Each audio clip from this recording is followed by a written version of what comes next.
Hello and welcome to a demonstration of MediaPulse. In the next few minutes, we will go over how to create a column expression in your MediaPulse.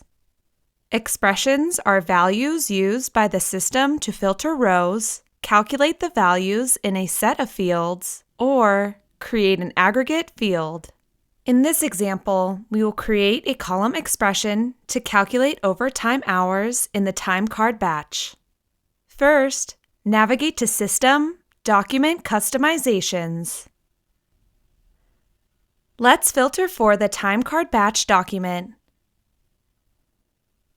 Open the document and go to the Documents Table tab.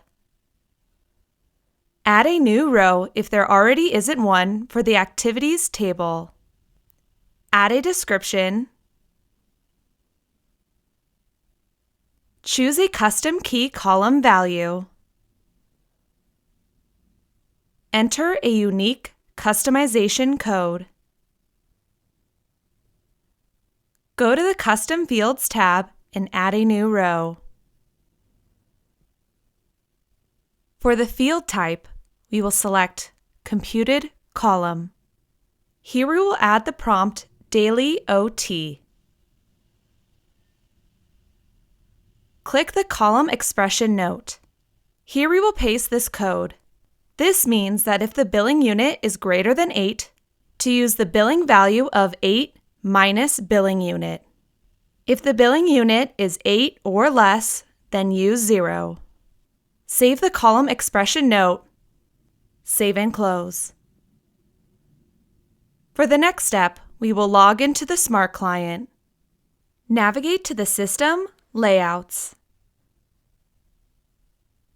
Open a Site Custom Layout for document ID 10101. Go to the Standard Activities tab. Expand Activities.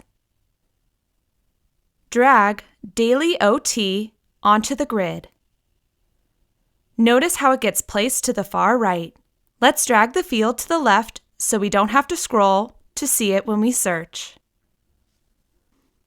Save and close. Now let's go back to MediaPulse.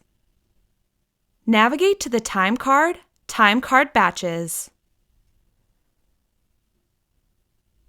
Open a batch that has your employee on it. Select your employee and go to the Standard Activities. Enter 8 hours of time, then save. Now let's enter 9 hours of time and save. Note how the Daily OT field increased by 1. Enter 10 hours of time and save. Now the Daily OT field increased by 2. For more tips and tricks on MediaPulse, subscribe to our YouTube channel. If you have any questions, please contact us at support@xytechsystems.com.